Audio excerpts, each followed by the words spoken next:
ꯑꯍꯥꯟꯕ ꯃꯛꯇꯗ ꯑꯩꯒꯤ ꯋꯥꯔꯤꯕꯨ ꯇꯥꯕꯤꯔꯤꯕ ꯃꯌꯥꯝꯕꯨ ꯏꯀꯥꯏ ꯈꯨꯝꯅꯕ ꯎꯠꯆꯔꯤ ꯃꯌꯥꯝꯅ ꯑꯩꯒꯤ ꯆꯦꯅꯦꯜꯁꯤꯕꯨ ꯅꯨꯡꯁꯤꯕꯤꯗꯨꯅ ꯁꯕꯁꯀ꯭ꯔꯥꯏꯕ ꯇꯧꯁꯤꯟꯕꯤꯔꯝꯃꯨ ꯇꯁꯦꯡꯅ ꯍꯥꯏꯔꯕꯗ ꯁꯕꯁꯀ꯭ꯔꯥꯏꯕ ꯇꯧꯕꯁꯦ ꯋꯥꯗꯕꯅꯦ ꯈꯨꯕꯤꯗꯨꯅ ꯍꯥꯏꯐꯦꯠꯇꯪ ꯅꯝꯕꯤꯔꯝꯃꯨ ꯐꯔꯦ ꯑꯩ ꯋꯥꯔꯤꯔꯣꯝꯗ ꯂꯥꯛꯆꯔꯒꯦ ꯉꯁꯤꯒꯤ ꯋꯥꯔꯤꯁꯤꯗꯤ ꯑꯩꯈꯣꯏꯒꯤ ꯌꯥꯝꯅ ꯃꯥꯒꯤ ꯄꯨꯟꯁꯤꯁꯦ ꯑꯗꯨꯛꯀꯤ ꯃꯇꯤꯛ ꯑꯩꯈꯣꯏꯒꯤ ꯅꯨꯡꯉꯥꯏꯅ ꯂꯩꯔꯝꯃꯒ ꯀꯔꯤꯒꯨꯝꯕ ꯀꯟꯗꯤꯁꯟ ꯈꯔꯗꯒꯤ ꯃꯥꯁꯦ ꯋꯥꯊꯔꯛꯑꯦ ꯁꯤꯗꯒꯤ ꯃꯥꯅ ꯈꯨꯗꯣꯡꯆꯥꯕ ꯌꯦꯡꯉꯒꯀꯣ ꯃꯥꯅ ꯃꯤ ꯑꯃꯗ ꯃꯥꯒꯤ ꯈꯨꯗꯣꯡꯆꯥꯕꯗꯣ ꯂꯧꯖꯈꯤꯕ ꯑꯗꯣ ꯃꯤꯗꯨꯅꯗꯤ ꯃꯥꯒꯤꯗꯃꯛꯇ ꯄꯨꯟꯁꯤ ꯆꯨꯞꯄ ꯂꯦꯞꯆꯔꯒ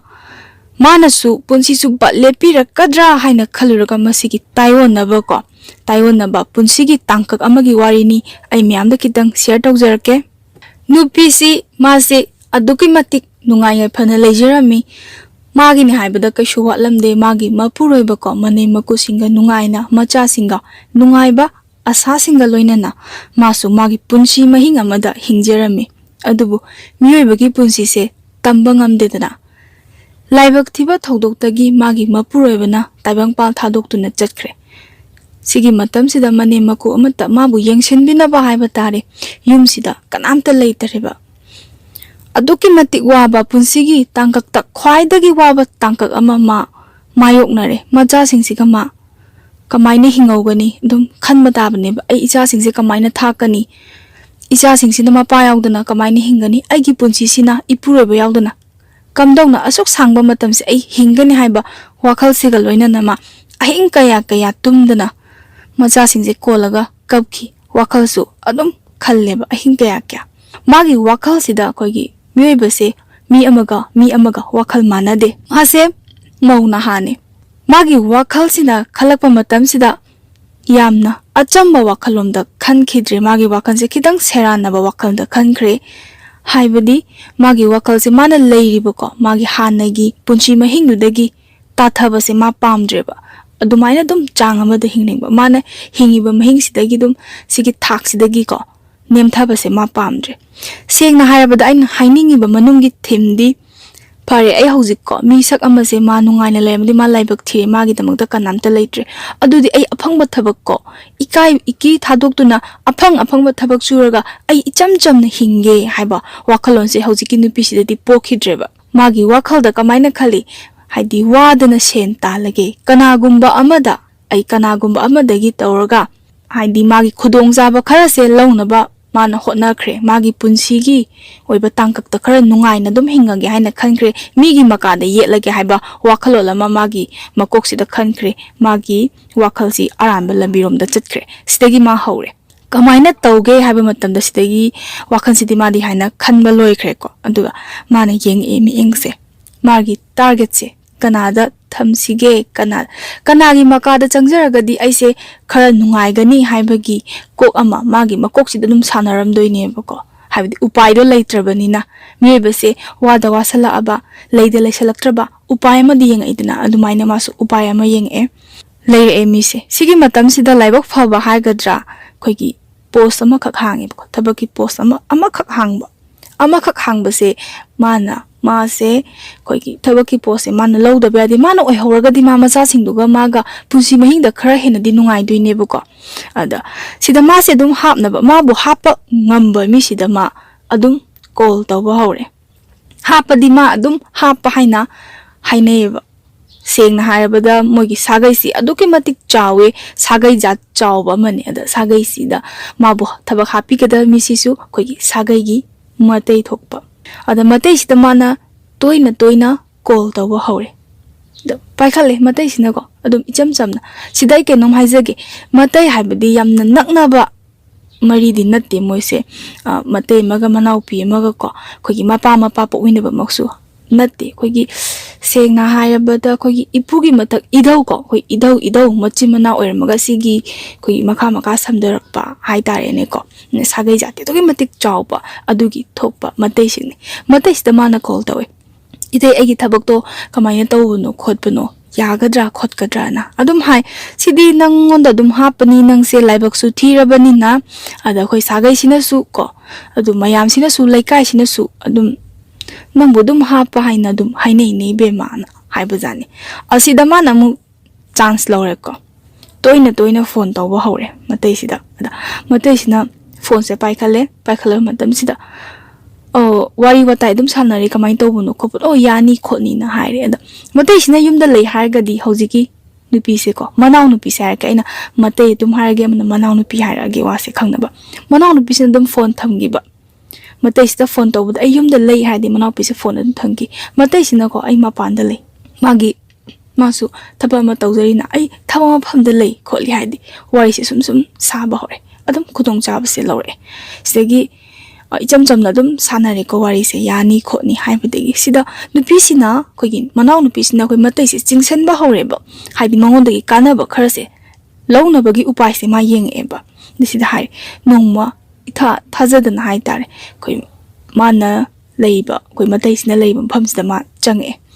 aga icham chamna changa aga kamai tawunu khopunu hangwa matam sida matai sina mangon da haiki ibema Mina uraga yam phajadi sida leiriba sidi ai ithandani adu nangna changakpa haiba sidi yamna phajade ne nang bon hai matai siga manaun pisiga khara chahi khara khena reba ko matai sina kitang ahan oire duga manaun pisna koi mauna inkhalak pai da yamna phate mina lan ukhini khotkini nai ada manaun pisna ai bu ikai ba bibiri bra ai sumaina ai thabak tu gi maram da isi hangjabani khotpani nai nate dumaina lan na khanganu natain hariba se migi samas haiba masulai adugi haibani farju phatrasu nangse yam seng haibda lukhrabi haibdo oirabani na nongonda badana pibini ni heina hai ada sigi matam se moi ban se wari khar sanaba hoyi ko nupi sina hobani da matai sina thawam phamda leibasa no mana matai sina phone to itai nang kai da lei hai matai sina ai thawam phamda leini kamai to no kari hainingi be ma na hangbasida aigi yum sida haita aigi yumgi khogi mamang oiro mani oiro swai sida khogi kanagumba khrana khogi hida ka ngausalaga wari sum sanaba aigi ngonda attack ka torkadaba mal ayamna kijare amta lakpiyu na request to bai ta matai sida kari no ne hariji bo ma se nungai ta ba phawe mana nungai trisi ko si matam sida minungsini mi amata utpa minungsi dune ko adama se amuk magi mayim sida mana hairagadi kari no ne sibo kainum khan khrani dana ma se mayum khangandana ma chatle nupi sigi mayim sida ma nungdang se chatle ko chatlaga ma kausalaga hai kamai tawbuno khotpana wari hangbasida khogi manau nupi sina koi matai gi dum khutche paraga chingsin bai tar dum chingshalaga phammo haibazan koidaba sengaraga matai ma uragadi koi manau nupi amana makok se kupidana ko sigi moong se natra ma khutche pai chile matai sina adu tawunu phatte yam phattaba thabani nang toise kaino haiba matam se nupi se kappaga matai sita haire aigi mangkraba posak ama halabani haina aina khanjari hai itai se aigi mangkraba posak maru mana seng hainingi se aigi mangkraba ipuroibado halae haina khanjari bani haina mana mapurobista kappeba kapa matam sida khogi matai sisu nungai taba ko miyoi bani na nungai taba ama phawreba magi thamoi magi wakhal sida dogi mati nungai taba ama phawre ma tobum khangdi mana matam sida ko ma masana masada khogi wahang ama khakhanje aina kari maram gi no sida changuri sibo sida aina la amise ai asoiba khongthang amadi oire ko na maje wakal khanba ngammabani na ko hadi koigi mature orba mi ama oibani na ma wakal se khalle otokpani da aina sida changuri se na aduga kapsala abani na ma se nungai ta na mana makok tapna nan thabiraga man hai nang karim ta waganu karim ta khanganu nangi damakta natai ne angamba mateng pangani nangi damakta karimta awat pa haibado khoi nangi mateng aina phajana pangani na mase sidagi haire sigi matam se phare ai chatlage na haidi masigi matam sida mina badnam pirakadra kholakadra haibagi akiba su layeba ko adi miyoiba ko bun angsu nungai taba khanjana ba wakhanjina magi makok sida ko puba thangba ngamdaba amadi phawe matai sigi manau bisna mase thadorakte adum mangonda hoba haidi mase kamaina phasige magi khubam nungsida matai se kamaina thamsige matai se magi khubam nungsida thamadi magi aningba apamba loina thongduri baneba awat pa haibadu ma koi leiroi doine ko stagi man taw phana thenga wari sanar kansida adum hanki sigi matam sida magi masa khogi soki di sum soki di haibadi sengna haibada ꯐꯠꯇꯕ ꯂꯤꯆꯠ ꯑꯔꯣꯟꯕ ꯂꯤꯆꯠ ꯑꯃꯠꯇ ꯆꯠꯈꯤꯗꯦ ꯁꯨꯝꯅꯇꯪꯒꯤ ꯃꯀꯣꯛꯇ ꯅꯥꯟꯊꯕꯤꯔꯝꯕ ꯑꯗꯨꯒ ꯃꯅꯥꯎꯄꯤꯁꯤꯅ ꯃꯇꯩꯒꯤ ꯈꯨꯠꯁꯦ ꯄꯥꯏꯔꯒ ꯀꯞꯈꯤꯕ ꯁꯤ ꯈꯛꯇꯅꯤ ꯁꯤꯒꯤ ꯃꯇꯨꯡꯗꯒꯤꯗꯤ ꯈꯖꯤꯛ ꯁꯨꯝ ꯅꯛꯁꯟꯅꯔꯛꯄ ꯃꯤꯑꯣꯏꯕꯁꯦ ꯑꯩꯈꯣꯏꯒꯤ ꯅꯛꯁꯟꯅꯔꯛꯄꯗꯒꯤ ꯑꯩꯈꯣꯏꯒꯤ ꯅꯛꯁꯟꯅꯔꯛꯑꯗꯤ ꯀꯣꯏꯅꯗꯦꯀꯣ ꯀꯣꯏꯅꯔꯝꯗꯕꯗꯒꯤ ꯀꯣꯏꯅꯔꯛꯏ ꯍꯥꯏꯗꯅ ꯁꯤꯅꯤ ꯁꯦꯡꯅ ꯍꯥꯏꯔꯒ ꯀꯣꯏꯅꯔꯝꯕꯗꯒꯤ ꯀꯣꯏꯅꯔꯛꯇꯦ ꯀꯣꯏꯅꯔꯛꯇꯕꯗꯒꯤ ꯀꯣꯏꯅꯔꯛꯏ ꯍꯥꯏꯕ ꯋꯥꯍꯩ ꯑꯃ ꯂꯩꯌꯦꯕꯀꯣ ꯁꯤꯅꯤ ꯇꯁꯦꯡꯅ ꯃꯣꯏꯅ ꯇꯧꯔꯤꯁꯦ ꯈꯖꯤꯛ ꯅꯛꯁꯟꯅꯔꯛꯄꯗꯒꯤ ꯃꯅꯥꯎꯅꯨꯄꯤꯁꯤꯅ ꯑꯩꯈꯣꯏ ꯃꯇꯩꯁꯤꯗ ꯀꯣꯏꯗꯕ ꯁꯨꯝ ꯍꯦꯟꯖꯜꯂꯛꯑꯦ ꯑꯗꯒꯤ ꯍꯥꯏꯔꯛꯑꯦ ꯄꯩꯁꯥꯁꯦ ꯑꯗꯨꯝ ꯃꯉꯣꯟꯗ ꯍꯥꯏꯕ ꯍꯧꯔꯛꯑꯦ ꯑꯩ ꯊꯕꯛ ꯑꯃꯒꯤ ꯁꯤꯖꯤꯟꯅꯒꯦ ꯇꯧꯕꯅꯤ ꯄꯩꯁꯥ ꯑꯗꯣ ꯈꯔ ꯄꯤꯌꯣ ꯍꯥꯏ ꯑꯗꯩ ꯁꯣꯝ ꯅꯥꯀꯟꯗꯗꯤ ꯄꯩꯁꯥꯗꯣ ꯋꯥꯠꯇꯕꯅꯤꯅ ꯃꯥꯅ ꯍꯥꯏꯔꯤꯕ ꯄꯩꯁꯥꯗꯣ ꯑꯩꯈꯣꯏꯒꯤ ꯃꯉꯣꯟꯗ ꯀꯩꯁꯨ ꯌꯥꯝꯅ ꯑꯋꯥꯠꯄ ꯄꯩꯁꯥ ꯍꯥꯏꯕꯗꯣ ꯑꯣꯏꯗꯕꯅꯤ나 ꯃꯥꯁꯨ ꯑꯗꯨꯝ ꯄꯤꯔꯦ ꯄꯩꯁꯥꯁꯦ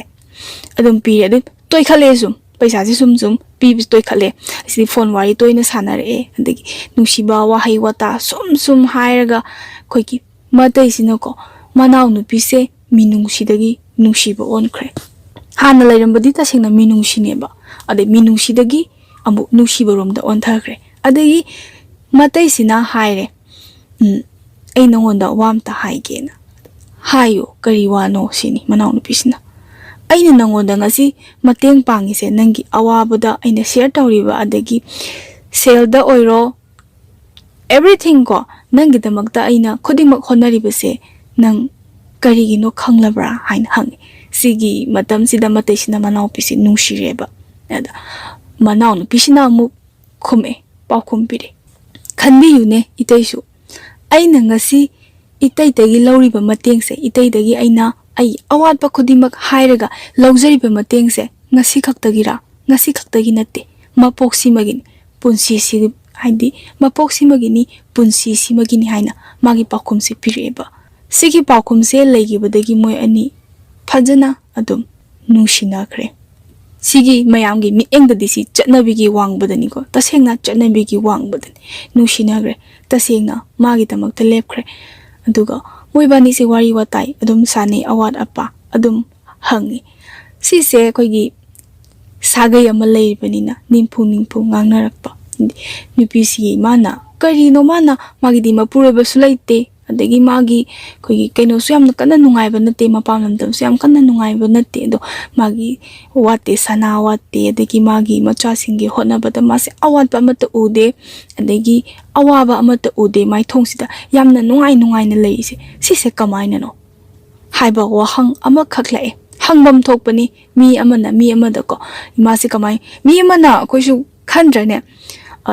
kaishu lairamba mi mana jar paisa paikhalakpase mase kari kamai tobojano direct proof piba ngamdrasu kitang di khangidana mase sigi karba tobodagi nungaibani sigi sumaina tobodagi nungaibani na direct haiba ngamdrasu hangba ngamdrasu loina makhangidana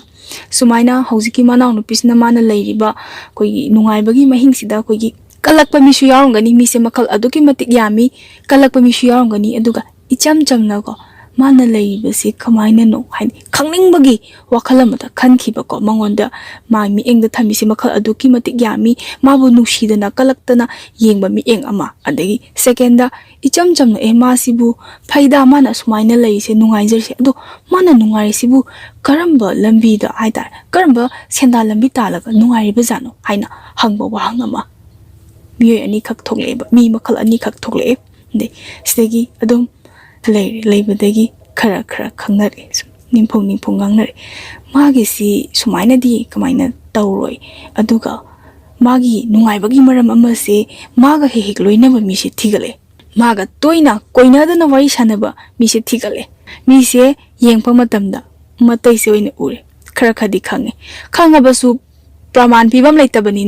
tuminna manungda ngangnaba sengna hairaga minaga haibado khoi maitai londa afaba londa su phataba londa su khoi miwa ngangnaba ko migi mawa se ngangnaba haibaneba afaba wa oiba yai phataba wa oiba yai adubu migi wadi khoina ngangnaidena si khoi maitai londa miwa ngangnaba hai sumaina ngangnane khara ngangnaraga ada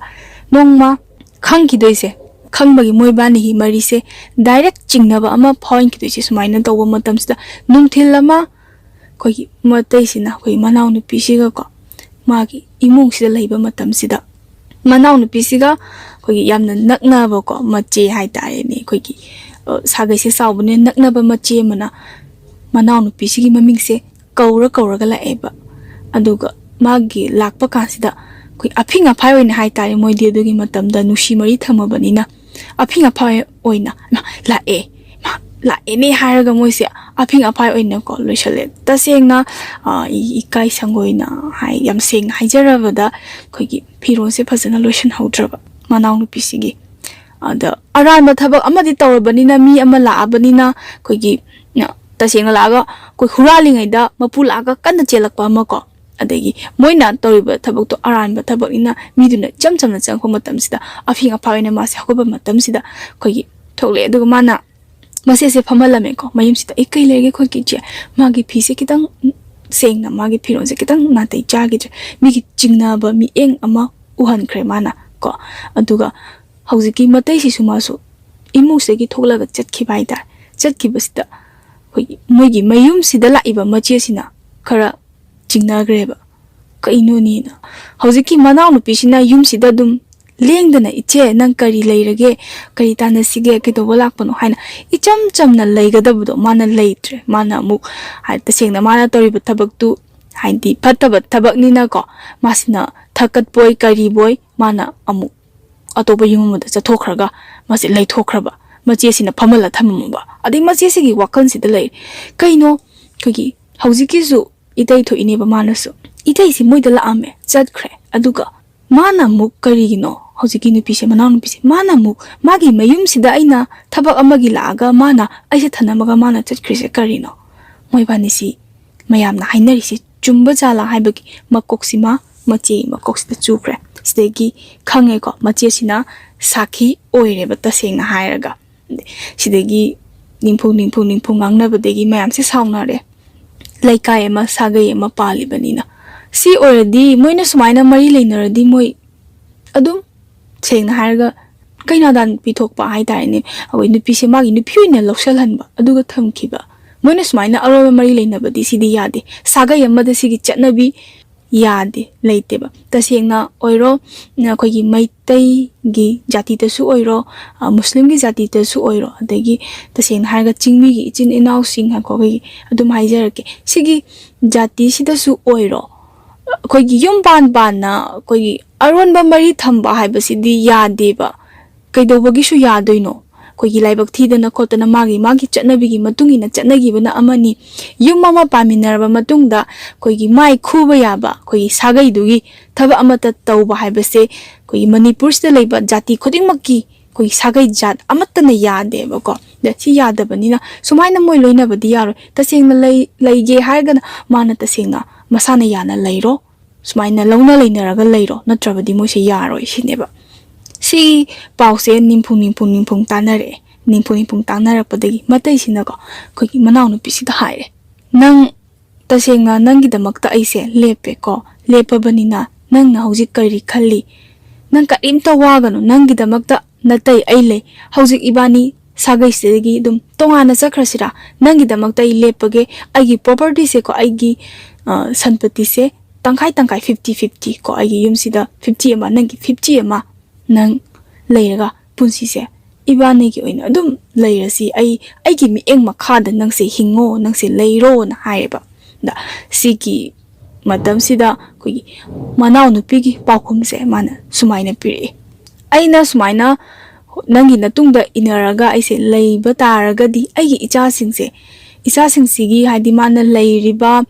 ꯃꯄꯨꯔꯣꯏꯕꯒꯤ ꯄ꯭ꯔꯣꯄꯔꯇꯤꯁꯦꯀꯣ ꯈꯔ ꯂꯩꯖꯔꯤꯕꯁꯦ ꯁꯤꯁꯦ ꯂꯣꯏꯅꯃꯛ ꯃꯥꯡꯍꯧꯔꯅꯤ ꯃꯥꯒ ꯂꯩꯃꯤꯟꯅꯔꯤꯕ ꯑꯇꯣꯞꯄ ꯑꯩꯈꯣꯏꯒꯤ ꯄꯣꯛꯃꯤꯟꯅꯕ ꯃꯇꯩꯁꯤꯡꯁꯤꯅ ꯂꯣꯏꯅ ꯂꯧꯍꯧꯔꯅꯤ ꯍꯥꯏꯗꯤ ꯄꯇꯥꯁꯦ ꯇꯣꯉꯥꯟꯅ ꯑꯩꯈꯣꯏ ꯄꯥꯟꯅꯗꯕ ꯍꯥꯏꯇꯥꯔꯦ ꯑꯍꯜ ꯑꯃꯒꯤ ꯃꯤꯡꯗ ꯑꯗꯨꯝ ꯂꯩꯔꯒ ꯃꯥꯒꯤ ꯁꯔꯨꯛ ꯈꯥꯏꯗꯣꯛꯅꯔꯒ ꯂꯩꯅꯩꯗꯅ ꯁꯨꯃꯥꯏꯅ ꯑꯩꯅ ꯅꯉꯣꯟꯗ ꯇꯣꯉꯥꯟꯅ ꯆꯠꯈ꯭ꯔꯒꯗꯤ ꯏꯆꯥꯁꯤꯡꯁꯤꯒꯤ ꯄ꯭ꯔꯣꯄꯔꯇꯤ ꯑꯃꯠꯇ ꯐꯪꯉꯔꯣꯏꯅ ꯃꯥꯅ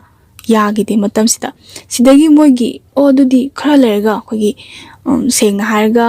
ꯅꯃꯥꯁꯦ ꯃꯥꯒꯤ ꯃꯤꯡꯗ ꯇꯁꯦꯡꯅ ꯄꯥꯟꯅꯔꯀꯥꯟꯗ ꯑꯣꯏꯅ ꯑꯗꯨꯃꯥꯏꯅ ꯏꯕꯥꯅꯤꯒꯤ ꯑꯣꯏꯕ ꯁꯪꯁꯥꯔ ꯑꯃꯁꯤꯗ ꯍꯤꯡꯉꯁꯤ ꯍꯥꯏꯅ ꯅꯨꯄꯤꯁꯤꯅ ꯑꯩꯈꯣꯏꯒꯤ ꯃꯅꯥꯎꯅꯨꯄꯤꯁꯤꯅ ꯃꯇꯩꯁꯤꯗ ꯊꯦꯝꯃꯦ ꯃꯇꯩꯁꯨ ꯑꯗꯨꯝ ꯌꯥꯔꯦ ꯌꯥꯝ ꯅꯨꯡꯉꯥꯏꯅ ꯂꯩꯔꯦ ꯅꯨꯄꯤꯁꯤꯗꯤ ꯑꯗꯩ ꯁꯤꯒꯤ ꯃꯌꯥꯝꯅ ꯁꯥꯎꯅꯔꯛꯄꯗꯒꯤ ꯋꯥꯔꯤꯁꯦ ꯇꯥꯟꯅꯔꯛꯄꯗꯒꯤꯀꯣ ꯉꯥꯡꯅꯔꯛꯄꯗꯒꯤ ꯑꯩꯈꯣꯏꯒꯤ ꯃꯥꯒ ꯌꯥꯝ ꯅꯛꯅꯕ ꯍꯧꯖꯤꯛꯀꯤ ꯃꯅꯥꯎꯅꯨꯄꯤꯁꯦ ꯁꯤꯁꯤꯒ ꯌꯥꯝꯅ ꯅꯛꯅꯕ ꯃꯥꯒꯤ Matay ama lay Matay se tar Madi aduki matik sauninga baza oire haibadi sigi maong se mana sauningi ba maong se karamba maong no aigi mota khangde sengna hairaga ko mana sauningi si koi manau nupi si phatabali chatle haibagi sauningi ra natraga manau nupi si sumana tasengna koi ki lukhrabi haibasidi mayamgi mi yengbam ni dena mayamgi mitabam ni naha sidi mayamgi minok changbam neba sidagi sida karamba mi engno haibadudi chap chabi directly ai akon bada ai haijarake mana yenga ma se sauraga leiringai sida nongma hojiki matai ko manau nupi gi damakta matam chuppada lepliba matai se sisina kogi deva karma ama yauringai matam sida ko hojiki manau nupi se ga yamna nakna ba ko matai se ma se hidak khra paira hai tare ta se nang ngauraga saubagi lae laaga kokthore ga wari watai se sanare kari wari no khopna wari sanasi hai ko saurga la iba matai sina kogi hojiki deva karma yauriba matai se chidesida wahankra question khra tawe deva karma yauriba koi manau pigi damakta koi matek aduki matik pangkiba magi damakta lepkiba matai sina aidi sida deva karma ama yauba lakpani ado nangi wari do ngahak lerga oina sanasi naw nang kitang taptharo kholona mana anira ahumlak sum haizabazani request tawzaba sida yaraktre ko haidi khengalak pai tare ne ko ngasai kitang hidak to khra paisin kibagi khengalak padugi adumain tawbada moise khut yauna khre nupa masenina khut yauna rakpadagi kogi hojiki deva karma yaujariba ko matai sina mongonda laiba ko maga wari sanasi haina laiba naknaba ko yamna naknaba matai thokpasida kogi khana jaina basida kogi khara thine soiba nupa se karma matai no haiba matamda kogi manau nupi se yamna nakna thoknaba matai se ma se khara thine sokreba ko de sokhibadagi moise case ama thangalak pasida kamaina thangalakke haiba matam sida phuna bagi ko sumaina kogi ningai sangdana ba waho modagi ningai sangdana bada khut yaungna re mana ingonda khut thare haiba case nataba nupi se lamjala nupi se khulai oina sijinar ko manau nupi se khulai oina sijinar aba ko ngasagi matai yamna naknaba matai sina magi wahodagi maga sumaina kogi aroma mari leinai ko badanam pire ga aroma mari leinare ko leinabadagi sumaina tawbadagi saunabani khotnabani da sidagi ti prak wahose adugi matik chauthore haiba tare wahose yam chauthore eba ai sagai kogi leikai si tanare tanabadagi kogi lae sagai sigi nupi khra dum lae lakpa sida hai hojiki matai se ko matai haibadi matai se ani shubani na mayamna wari taba matamda ko khitang ngaurongani aduna khitang gyan tana tabiyo aisu tamna mayam gyan tana ba mongda ai haijarakke magi damakta mateng pangkiba magi damakta lefkiba matai se sigi yum sida lai aduga haire mayamna sida case amasu thangala aduga karino hainari base amuktang haibiyo gyan tana ba haibiyo aikhoida khotpada hai sigi matam sida nupi singsina ko magi manakta lakpagi maramna khoi manau bisna khumeba aidi itai siga ko magi damakta mateng pangiba matai se aiga manga karinta mari leinagi de maga aiga di kari mari bu leina doino aigi thabaki kai ai habitang hangba khaktani mana da pauthokjaba mana aibu pamjaba adai mana ingonda keno tokjaba khanjaba di yai ko magi kannaba pakhomni sina ko manau nupisigi magi kanjana ba pakhomni aduna aidi maga aron ba mari amatta leinagi de ai kaimta khangde noina ingonda tawbiri se karino haiba mana hai mayamsda ma oidaba ma ngangkhre sumai tawbudi o phare nipi khra nang adumaina hai ko adudi koi hangurasi na ko sigi matang sida nipi sida manau pisida akoi hangurage haiba wahang sibu hairamdrabra adudi khangde duga lae magi damakta lepiba matai sigi mayum sida laaga kamai tawbono wari se manadi sumaina amata haiba laite nangna mangonda koi nattaba mieng ama yengbra matai ama orga manau nupida mangonda khudong chanaba logibra haiba wahang ama lai adai masu tasingna sigi matam sida khume nati dumaina lana khanbigano aina hana mabu khudong chanaba launaba mangonda mieng karan chanmadi laite dumaina tawbigano khotbigano na magi areiba haidi magi areiba khoigi praman se ma puthokjare areba praman puthokibadagi di nupi kharase o yare khangzare sidi nangi nara natte nupi sigi marani nupi sisu lali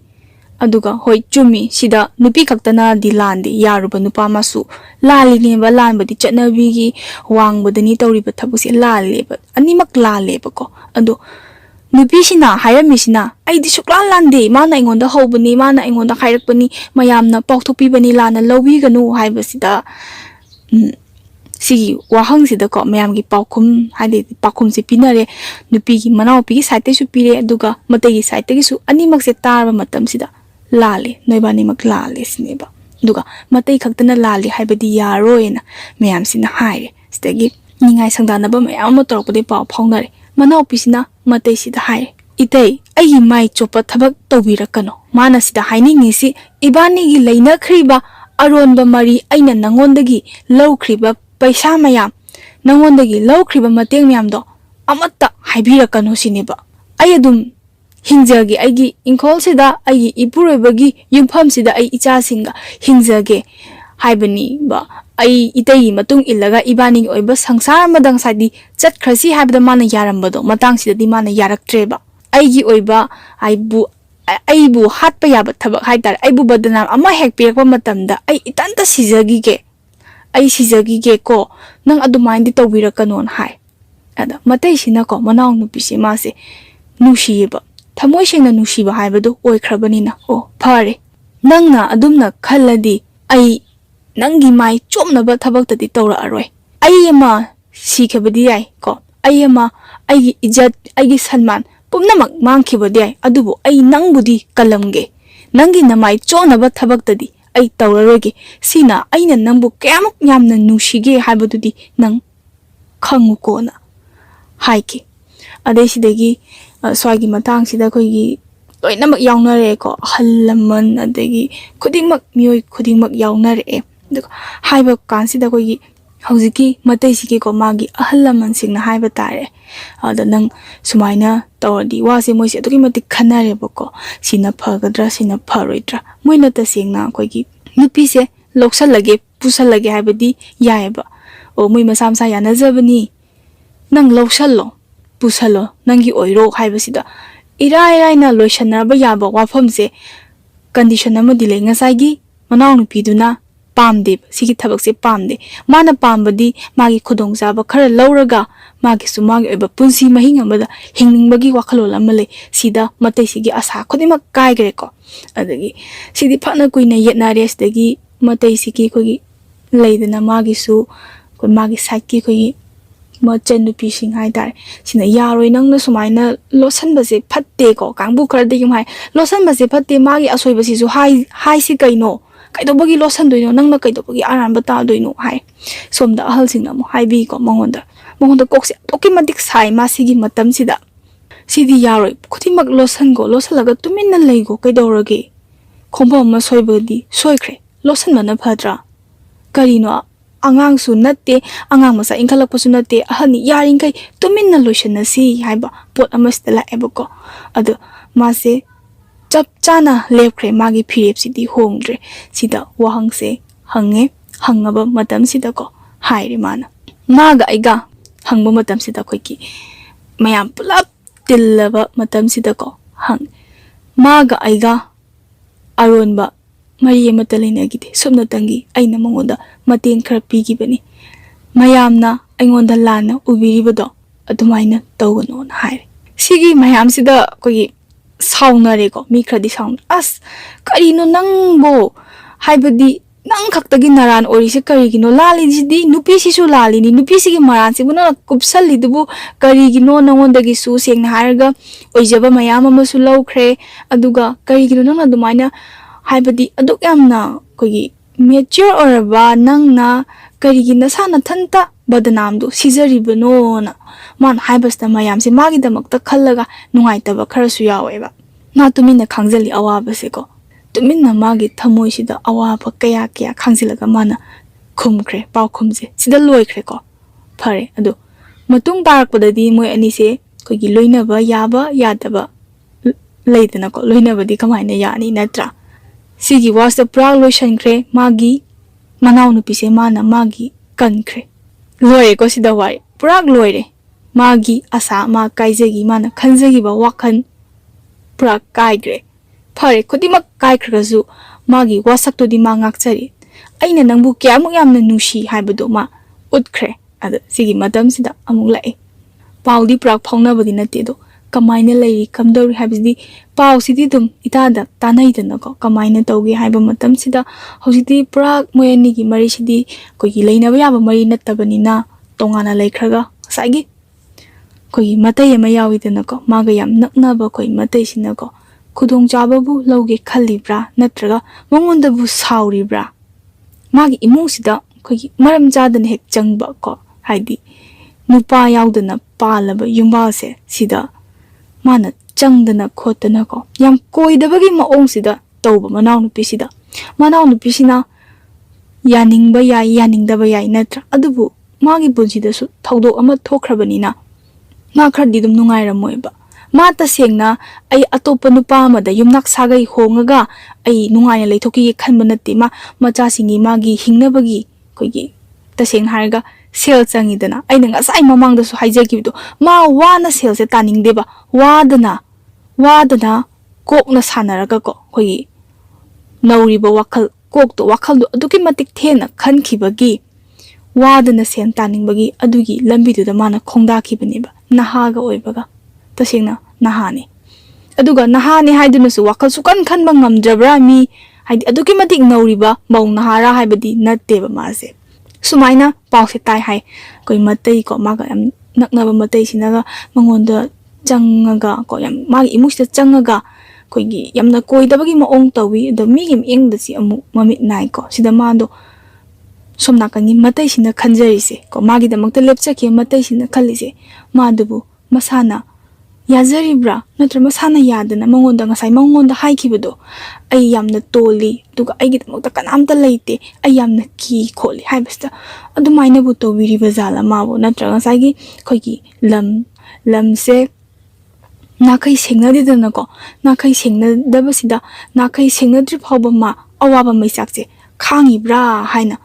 mase adum khallaga ngasi phawba adumaina khallaga adum di leijeba ado mana ngasi su khalliba o pari nangi waraba matamda ko nangi damaktai na amadi kankre adubu nana matung tarakpadasu awaba ama mayok narakadaba leiraba nangi damakta kanamta chongthoraktraba nangi damakta ai leiri hauji phawbadi aina lepkani mana sidri phawbadi lepkani khalli haye sini ngasigi wari sidi sida loire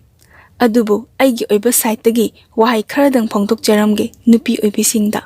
nupi oibi ekoise aduki matik toli amaromda aduki matik kalli tauge haibata ngami adom da yaubiriba tauge haibata ngamliba thaunado aphaba romda sijinnabiyo phattaba lambi romda sijinnabiganu miyoiba ekoisibu ahawba chaningdaba phajaba phiron setningdaba nungaiba yumda leiningdaba kana yaubagene khodimak nungaiba pamliba ngangtani matangnani matamnani seldi talaga phangadabani achumba lambi romda seldo tanbiyo lana seldo talagadi adongi punsi laikha tarakpe laikha takragadi laikha takraba adongi punsi do selna leibe yaro simatan kaubiganu phare ngasigidi mayamdagi kaina yathang lojari aina soiki lankiba kaya yarbasu mayamna ngakpiyo